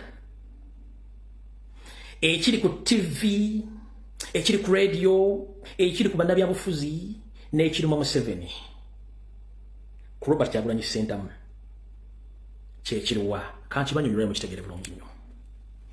Ekiruma bannayuganda abasinga obungi abalumba omukulembeze Robert Kyagulanyi Ssentamu ku mainstream media ku social media bachita Bobi Wine's economic status. Ekiruma benjogeddeko bonna omuli ne Museveni bachita Bobi Wine's economic status kyekisinga obubaluma. Sheikh Kitipozi yagamba atya mu kampandikira Sheikh Kiti abagamba kagambo how did this man made it in life kati ekisinga okuluma abantu bano Kyagulanyi kikola atyo okutuuka waali mu byenfuna ku myaka gye asula ku acres mu Basazeko zimmeka avuga emmotoka ez'ebbeeyi alina ebbi kiri worth billions. Kibaluma kiruma ba musician kiruma ba TV presenters ba radio presenters kiruma ba politician kiruma ne government yennyini yakikola atya sekiti agamba atya how did he made it in life kyekisinga obubaluma. Kati banno bonna ba YouTubers ba criticizers ekisinga obubaluma bagiyita Kyagulanyi Ssentamu economic status yesinga obubaluma tewali kisinga baluma ngekyo.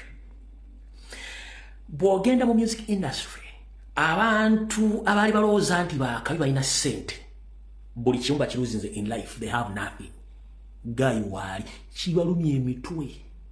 Kati ekyo mukitegedde point esooka so bano bonna kati mutule bana bali ku panel bonna bakyeyo drop outs but they sit on the panel Kyagulanyi nga kenyine abakyali akyayogera ku kyamu kubye simu ate tata baby simanyi omwana yamize empafu ate simanyi yalwadde senyiga ate akagere kagudde simanyi kamenyesemu ate landiro lyakonkonye ate yakawa yaweddeko nga bali ku panel bali mu criticizing omusajja yakola buli kimu abeera ku panel mukwira landiro lyabanja abeera ku panel mwana amize peni abeera ku panel mugamba nti jjajja ate mukyala afunye pressure kati ebyo na bali ku musajja gwa criticizing nga tebasobola mwenga nga n'emyaka bagimusinga. Ekyo kyo kitegera kiri personal abantu balina obukyayi ku mutima ekyo tuvudde okugenza ku nsonga endala. Kati bwe tugenda ku bannabyabufuzi abamu tebaagala Kyagulanyi kubanga abalabisizza mu ngeri yonna esoboka nti kati yasinga okwagala mu Uganda okwetola eggwanga lyonna. Teri munnabyabufuzi kabeere Museveni kabeera ani ayinza kwagala Kyagulanyi. Gwe ng'ogenda ekisolo ne bakuŋŋaana azifu nti wabatadde babiri bakulinde n'ogenda mu Northern Uganda ne bakuŋŋaana azifu wabatadde bakulinde n'ogenda mu East ne bakulinda mu Central ne bakukwatira Central gye bakuze bakutangira butangiza obutayitako mu bantu gwobeera oyinza obutanyingira tofunamu akasajja n'akakazi ku mutima akasitudde ebbaatu tuleerange kakuli ku mutu era olaba obusajja obeera ku pano nga kazimbye omutu okolingange entumu y'akasasiro n'obutu bubengedde boogerako kubanga balina ekintu ekibaluma muli kali mukitegedde buli kati nakino kibaluma mbawe ensonga mugenda zinoonyerezaako nga ntuufu. Ekisinga okuluma Museveni a man from nowhere najja namukuba akalulu 75% akawedde nga ne bano bonna abaddewo ne bakimukolangako ekyo nakyo kiruma Bosco nawulira nga asinduukirirwa emmeeme ng'emikono gimutokota awulira langi ekyuka kati ebyo nere ekimuluma kiryawo era beebuuza akasajja kano kaavaawa ekyo nakyo muno tisinga buli kyembagamba. Ekirala kibasuza nga batunula nga ndamwando yakaziika bbaawe era ne basindukirwe meme bonna bana byabufuzi okuli ne NRM omusajja ono asobodde ate mu myaka 3 n'ekitundu okufuna ekitebe ky'ekibiina ky'ebyobufuzi ekisinga mu Uganda n'ateekako n'essomero erisomesa ebyobufuzi mu Uganda abantu labisizza okuva ku kibiina ekiri mu gavumenti ekyabwa obululu nabino ebikonedde bibadde nga Lumonde ow'empale ani amanyi Lumonde w'empale njagala kuba n'amanyi Oluganda amanyi Lumonde w'empale awandikaawo mbuulira eminingi Lumonde w'empale njagala kumanya Abaganda muliko bameka amanyi Oluganda lutuufu ani amanyi Lumonde w'empale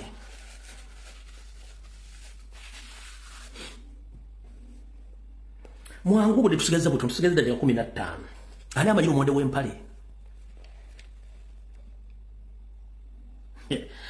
nanto alabika yakulira mu kiggwa kwe bali bangi Lumonde w'empale Farida bamukulidde mu kibuga nga Kaloli tosobola bimanya mwattu bibyo mu comment section kati bano bonna basinga obunye bannabyabufuzi omusajja nalabisa DP nalabisa FBC nalabisa NRM nalabisa Jema nalabisa buli kimu nabanga alina training wingi eyaleesa abayizi ne bagraduating mu politics goyinza okubeera musanyufu gwe goyinza okubeera mutasanyufu ekyo nakyo mukinotisinge wansi tugenze maaso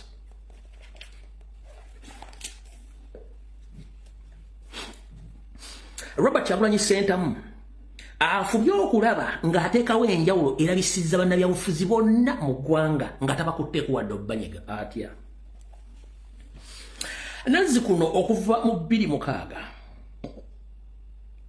ng'okulonda bwe kuggwa Museveni ng'awanika n'ebirigere teri agenda mukwatako wabula okuva Robert Kyagulanyi Center lwe yateeka ebigere bye mu byobufuzi buli kimu kyakyuka kitya Kyagulanyi agyeko Museveni ensimbi okuva mu IMF World Bank simanyi biki byonna ekyo nakyakikoze kiruma bangi nnyo Kyagulanyi abataddeko sanctions gwe mbuli omundabyabufuzi yali aleese sanctions n'azitya gavumenti ya Museveni financial sanctions travel sanctions byonna nga tebakyafuna sente America ebeefuulidde Europe ebeefuulidde UK ebeefuulidde IMF ebeefuulidde World Bank ebeefuulidde wadde olumbaddale bakuba apiiro nga baagala sente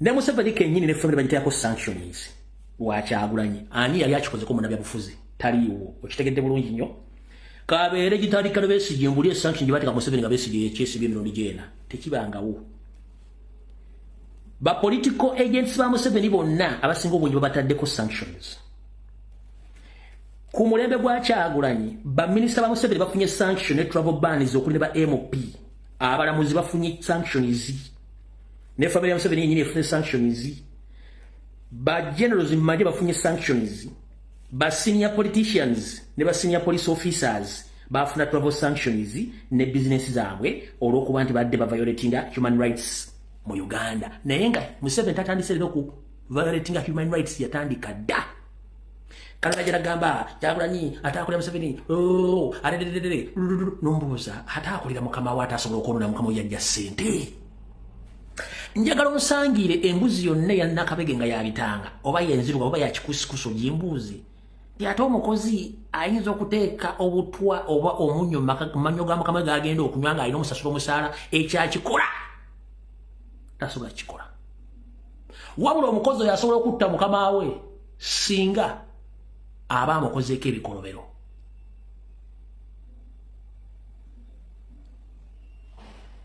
mpulidde bulungi nnyo kati kimu kitegedde bulungi nnyo kati bino byonna bibadde okwembe gwa Kyagulanyi bano bagayi tekuli YouTube politician asobola kujja bibabuulira bonna babulise matama wabula yambaddeko bi mulaba akasati ke yambadde ate yambadde kalayisi mulaba ate kati yamenyese nnyo mulaba ate kati boy yeraga obadde oyagala nnyoko yaba yeraga kitaawo nawe it is very simple and easy mwina senior 4 senior 6 genda wesimbewo ofuuke kyali eno mmere ya mwogo mmere ya lumbe n'ataaka abalya goba ozitali kuno kusenya mannyo okera kumatyano kwata kologe nomuteeka kasenya kwata empapulo za senior 4 za senior 6 genda wesimbewo ofuuke kyali oba okyagala nobasa ku YouTube bu interviewer kati noponya byota Kyagulanyi tasobola nombuuza gwe asobola okola ki kyosobola okukola naawe genda okikole bw'obulya ngo osobola otula mu ngato zigenda ozituulemu naawe ozibeeremu Mtu mali obudde ne oxygen.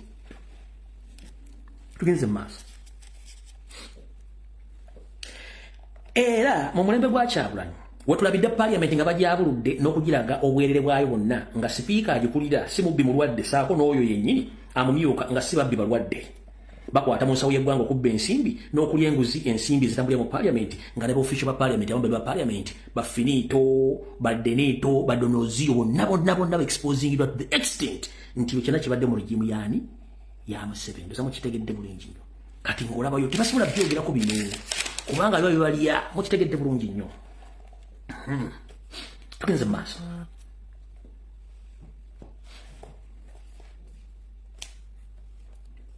Ekirala njagala ombuulize YouTuber oba interview yenna akuwe proper history information eya Museveni ddi bwe yajja mu Uganda yajja naki. Njagala nkwatire YouTuber oba interviewer yenna ombuuzi asobola okuwa history wa Museveni yajja ddi mu Uganda yajja naki. Era poloti ya Museveni gye yasooka okugula yali luddawo ennyumba ye mu Uganda address yali luddawa nga ye permanent yanako ekyapa. Then nobody wa YouTuber they compare Museveni with Kyagulanyi. They're incorporated. Tebasobola bakompeyalinga. You can't. Kyagulanyi azze mu byobufuzi nga mugagga alina buli kimu. Museveni yajja mu byobufuzi nga talina dde ekijiiko kino ekya ssukaali eky'ettaka. Nga talina na nyumba apangisa so mu nyumba za gavumenti. Kyagulanyi azze alina buli kimu kati omukompeyalinga otya. Bino ba YouTuber bino okubuulira abantu so si kudda mu bintu bya kisiru. Tosobola comparinga Kyagulanyi ku bugagga bwalina ne Museveni we yagira byobufuzi. You can't compare the two. Museveni had nothing in life.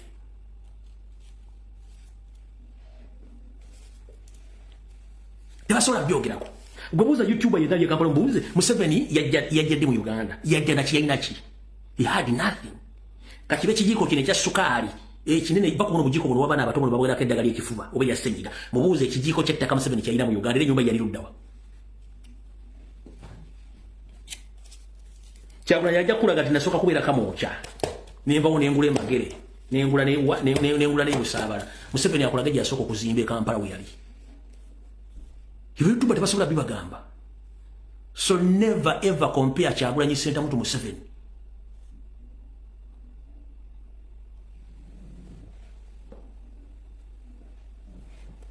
Tugenze maaso.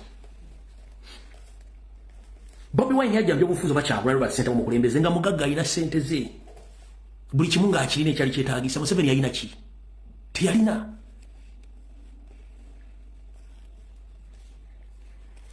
Era ekizibu ekifeesinze Uganda nakino kankibalangire mujja kitegere. Ekizibu ekifeesinze Uganda right now ne economic crisis gye tulimu is due to corruption. What caused corruption? Because we elect poor leaders from grassroots up to the presidential office. The economic crisis we are facing as Ugandan, it is caused by the poor leaders we elect in these political offices from LOC1 up to presidential.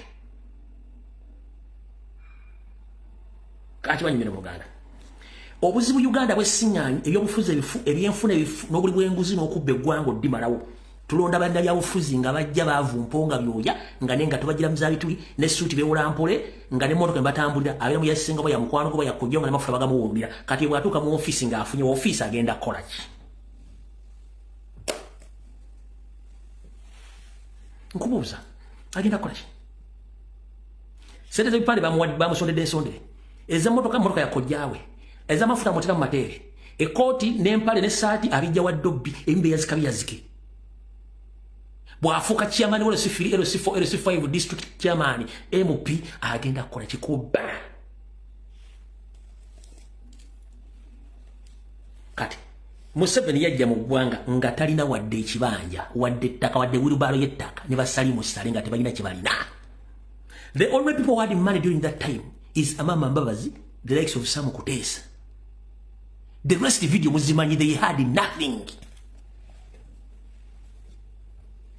Video muzaba zonna tebalina kibalina mu Uganda nga tebalina dde ekibanja ky'ettaka wadde kawulubalo k'ettaka tebalina.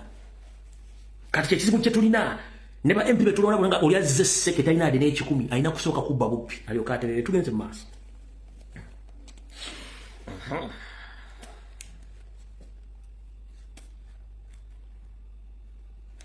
Kati ndoza kano kekanyomera kasimba mu dakiika zino 8.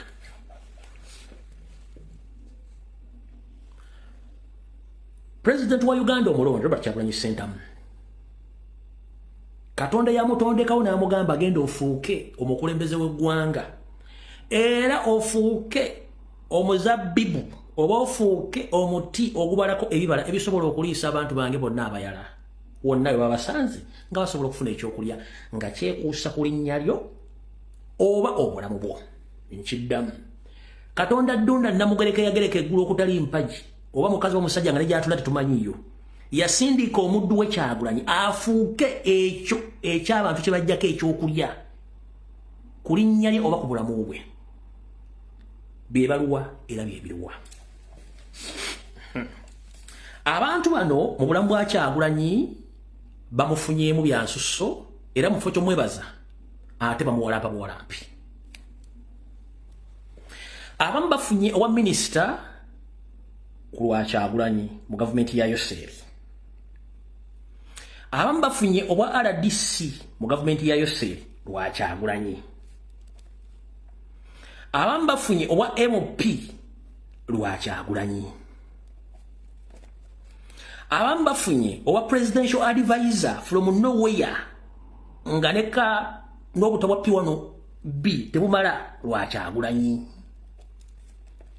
Abamu bafunye ebisu ze tuyita ennyumba obuwulunguta zempita emmotoka era zibabonga buli kaseera n'amafuta ag'obusa oba ag'obwereere lwa Kyagulanyi Ssentamu. Mukama yebazibwe. Amiina. Tukyagenda mu maaso. Abamu bafunye obutuuze mu nsi gye bagenda okuwaŋŋangukira lwa Kyagulanyi Ssentamu, obutuuze obwa namaddala. Abamu bafunye ne visa ne bagenda mu nsi z'amagulu meeru lwa linnya Kyagulanyi Ssentamu. Mukama yebazibwe. Abo bonna bakyafuna ku Kyagulanyi.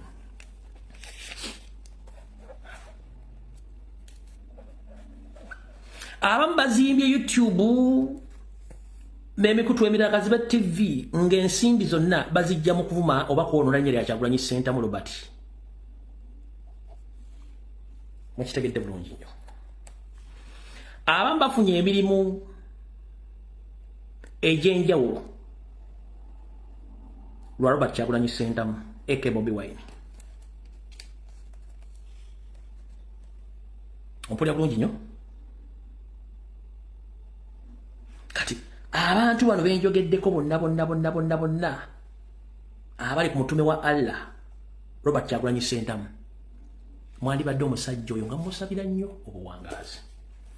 Video ya leero batono nnyo abajja ogitegeera naye ensonga bagitegedde mugitegedde bulungi. Kyekyandeese ekipayopayo okubategeeza ekifaananyi kigenda okubeerawo enkya mu paalamenti n'okubategeeza bibategeezezza olwaliro bibake bulungi nnyo. Sirabayo muntu addayo kuyomba ne ba YouTubers e Kampala ng'onyumya nabo emboozi kubanga mutegedde ekifaananyi kye masiigidde. Omu ku bo abadde yeekwese yeeyita Baati Badiu Senoga akugambye ye muhoozi naye bijje bakwatagana kati ate enkima esala ogw'ekibira nedda. Kati mutegedde bulungi nnyo bakozi baani omulimu gwabwe gwe guki. So bye muwulidde bigambo byange nga nze oliwaddemu bitwala n'obyongerayo oba obirekawo biwuliridde. Mukama kuuma Kyagulanyi, Mukama kuuma Ssaabasajja Kabaka era kuuma Uganda. Naye kyonna ekigenda okuva mu mwanya enkya oba bazitutte bate bazitutte nkufundikira nkugamba ekintu ekitasobola kuzzibwa bwe bayita obulamu naye ekintu kyonna ekiwandiikibwa kisobola okuzzibwa gye kyava.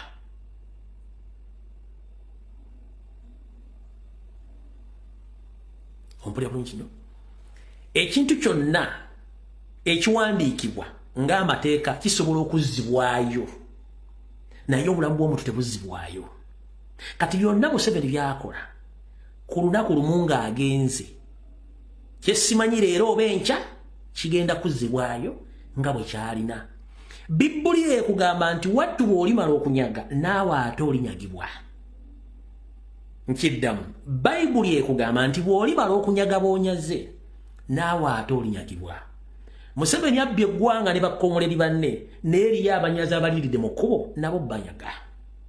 Kubanga ebyensi byakulabirako ate ebyensi tibikweyunuza. Ebyensi byansi y'ensonga lwaki buli azikira taddamu kukolezebwa nekyabadde akoleredde abadde kyakimanyi era akirekanga bwe kiri. tulege baziika na nju, tulege baziika na nsimbi, tulege baziika na motoka. Era nfundikira mbagamba buli kyokozesa ku nsi kendeeza omululu, kubanga okikozesawo kaseera buseera okutuusa obulamu bw'Omukama bw'anaakuyita. Teri kintu kyalubeerera nga kyo mu bulamu bwo, tekiriikyo. Kababeere baana bo, kababeere mukazi wo, kagabeere makaago, kakibeere buli kimu kyokozesa okikozesaako kutuusa awo ku budde, essaawa, akatikitiki, olunaku eyakuwa obulamu wagambira nti owaaye jangu webikoma.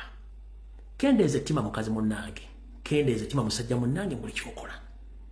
Kimanye nti otulo twowungula ng'oli mu katandaaloko gy'emirembe Katonda gy'akuwadde. Emmere gy'olya ku ssuwaani n'ekuwoomera gy'emirembe Katonda gy'akuwadde. Ate era n'emmere bw'ogirya era tekusigalamu, enkomerero y'olunaku olina ogifuluma. Kitegeeza nti omugaso gwayo omubiri gukozesezza ebisigadde birina okufuluma. That is life. Mukendeeza okutta abantu, okuwamba amataka, bakuziika mu nnaku 6. Tolina kyogenda nakyo, tolina kyogenda nakyo, era tolina kyolimyuka nakyo mu nsi. Ekikuttisa n'okuwambisa abantu mu 7 kiki? Muli by'okutebenkeza eggwanga mu mirembe n'omukwano musiga bukyaye. Tukimanyi nti ly'eggwanga lyammwe mmwe muyimiridde okukutta, naye obudde butuuka ng'okutta kulina okukoma, ate ng'amazima galina okweyolekeza. Mbagamba nnyo buli lwotta ne gwotta afuna engeri gy'agenda okwetaasaamu, naye buli lwokolanga ekikolokobero muntu kitegeeze nti gwokozeeko ekikolobero. Oyinza obutafuna budde mwetondera nga naye alina okwejjako ekko oba essunguyira alikuddize. Ensi egenda kutambula bw'etyo. Lwaki abakolobero bwe mutuuka mu mbeera ng'ebafundiridde mwagala nnyo bwe mukozeeko ebikolobero ate babasonyiwe? Ekyo kibuuzo kye njagala ekiddibwamu. Lwaki abakolobero abakola ebikolobero ku bantu, ensi bwe beefuulira nga temukyalina buyiiza ate mwegayirira nnyo bwe mukozeeko ebikolobero okubasonyiwa? Gwe lwaki wali obadde n'obuyinza oba tetusobola kusonyiwa muntu oyo? Kubanga tomuyinaako buyinza. Obuyinza buli wa Katonda. Ate buli muntu alina essaawa ye ey'okufa. Lwaki osalira omuntu omusango? Kulwa Katonda n'ensi yange, vidiyo ekomye. Tusisinkana olunaku lulala n'essaawa zonna. Mukama bankomye mweraba. Vidiyo wedde.